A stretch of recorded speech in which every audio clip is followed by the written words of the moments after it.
안녕하세요, 모양입니다. 오늘 제가 지금 바깥 나와 있는데요. 지금 가고 있는 곳은 충북 음성으로 가고 있습니다.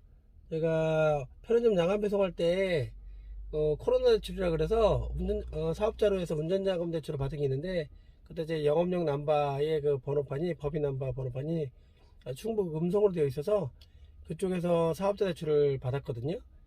그때 그거를 3년간 쓰기로 했어요, 저리로. 그래서 3천만 원의 금액인데 그게 이제 이번 달에 끝납니다. 그래서 대출 연장을 하러 가려고 하는데, 오늘 말씀드릴 내용은 어떤 내용이냐면 그냥 사업자 대출인데, 제가 지금 폐업을 했거든요.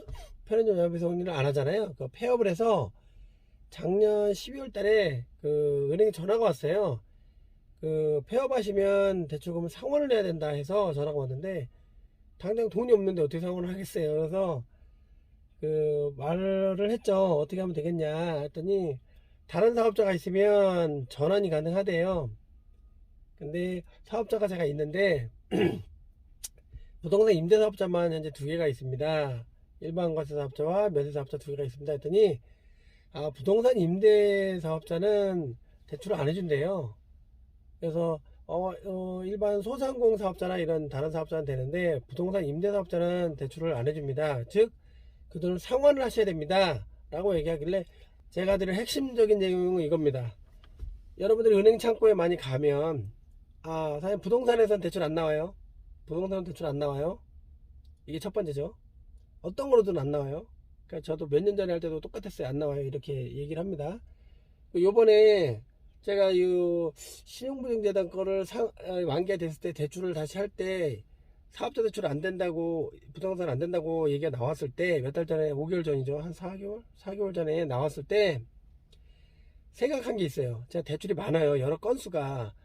일단 제가 생활비 자금으로 쓰기 위한 대출이 한 3건 있었고, 그 다음에 요 신용부등재단 요 제주도 운전자금 대출 요것도 있었고, 그 다음에 부동산 투자의 대출이 또 있었어요.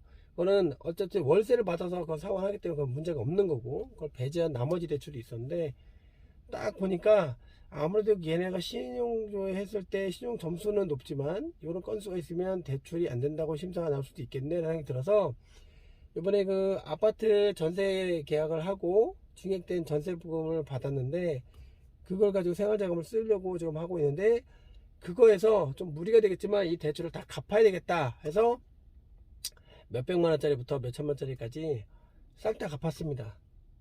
그러면 이제 없죠? 없고, 가계자금 대출을 받은 거는 이제 이 운전자금 대출, 신용대출, 신용부 재단에 있는 거 요거밖에 없어요.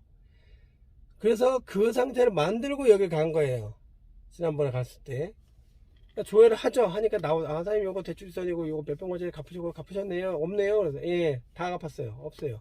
그래서 부동산에서 나온 돈으로 이걸 다 갚았기 때문에 없고, 나머지 대출은 월세 받아서 하는 대출이니까 그건 상관이 없고, 딱 요거 하나만, 운전자금 대출 받은 요거 하나만 남아 있습니다. 그러니까 요거는 상환을 지금 있는 돈으로 상환은 가능하지만 해버리면 생활비가 없어요.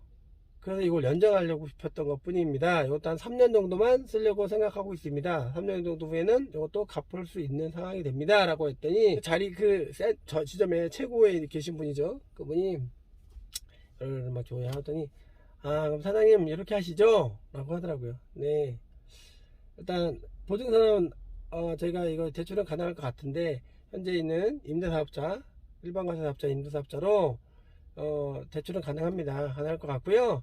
5년간 쓰세요. 1년간은 이자만 내시고요. 4년간은 원리금 균등 분할 상환으로 하시면 됩니다. 얘기를 하더라고요. 그래서 예, 알겠습니다. 근데 조건이 하나 있습니다. 요번에 만기할 때 3천만 원 중 20%인 6천만 원은 600만 원, 600만 죄송합니다. 600만 원은 상환을 하셔야 돼요. 그리고 그럼 나머지 2,400만 원에 대해서만 5년간 쓰시는 걸로 대출을 보증서 제가 발급을 해드릴게요. 그리고 또 하나가, 보증료가 5년간 빌리는 걸로 해서 5년간 보증료를 원금의 1.2%, 연 1.2%예요. 1.2%에 대한 5년치를 일시납으로 내셔야 돼요. 그 조건입니다 라고 해서 괜찮으시겠어요? 그래서 방법이 있나요? 없잖아요. 저한테 길이 없는 거예요. 그래서 예, 괜찮습니다. 그래서 받아갖고 와서 은행에서 받았고 지금 다시 가는 겁니다. 제가 드리는 내용은 이겁니다. 부동산 임대업이라고 해서 대출이 안 나오는 게 아니고요. 나오는 조건이 있어요. 그러니까 조건이 일반보다 좀 높다는 얘기죠. 이자도 높고 여러 가지가 있어요. 지금 방금 말씀드린 것처럼 상환도 20% 하라고 하죠. 그리고 걔네가 자료를 열어보니까 이 사람이 못 갚을 건 아니란 얘기예요. 연체도 높고 신용도 높고 게다가 돈도 채로 다 갚고 이 사람은 부동산으로도 돈이 들어오는 게 이렇게 갚을 수 있구나, 능력이 되는구나, 못 갚지 않구나, 이게 보이는 거죠. 그럼 이 사람들은 어쨌든 돈을 버는 거잖아요. 신용보증재단이나 이런 재단, 뭐 국민행복기금, 뭐 이런 기금이나 이런 데들이 다 뭐예요? 돈 빌려주죠. 근데 걔네가 빌려주는 게 아니에요. 걔네는 보증서, 담보권을 제공해 주는 거예요. 은행에서 빌려주지만 은행 돈을 갖고 가지만 내가 못 갚았을 때 은행은 그 돈을 어디서 받나요? 네, 재단이나 기금이나 여기서 보증서가 나오잖아요. 걔네가 담보로 걸어준 거잖아요. 거기서 돈 받는 거예요. 그 재단이나 기금에서 추심이 저한테 오는 거예요. 경매가 들어오든 뭐가 들어오든 저한테 들어오는 거예요. 은행은 부담이 없죠. 은행은 뭘로 먹어요? 이자를 먹고 사는 거죠. 대신에 기금은 보증료를 먹고 살죠. 그 보증료를 먹고 사는데 기금의 그 돈은 뭐죠? 국가에서 허락을 해준 거잖아요. 너희는 국민들의 삶의 질을 위해서, 이런저런 질을 위해서, 소상공인 질을 위해서, 뭔 질을 위해서, 서민 질을 위해서 국가에서 저리로 너희한테 돈을 빌려줄 테니까 그걸 가지고 운영을 해. 그러니까 걔네는 어떻게 보면 과세사업자, 그러니까 뭐 영리를 위한 사업이 아니라고 하지만 아닌 거예요. 보이셨잖아요. 신용보증재단에서 부동산 임대업으로는 안 된다고 하는데, 은행도 안 되는데 왜 해줍니까? 왜 해줍니까? 금액을 높고 낮음을 떠나서 왜 해줍니까? 안 된다고 해놓고 왜 해줍니까? 경우에 따라 다르다는 얘기예요. 경우에 따라서 걔네가 내 귀에 없다고 해도 지점마다, 은행도 지점마다 해주는 데가 있고 아닌 데가 있다는 얘기예요. 찾아보면 있다는 얘기예요. 없는 게 아니에요. 투자 자금이 막히면 찾아보세요. 두드려 보세요. 이렇게 똑똑똑 두드려 보세요. 그러면 나옵니다. 안 나오는 게 아니에요. 그리고 현명하게 생각해야 돼요. 열심히 사는 것도 중요하고 부지런히 사는 것도 중요하지만 현명하게 사세요. 현명하게.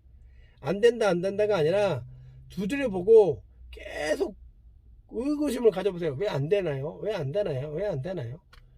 여기가 안 되면 저걸 두드려보고 이러다 보면 어떤 길이 나옵니다. 악조건일 수 있지만 길이 나옵니다.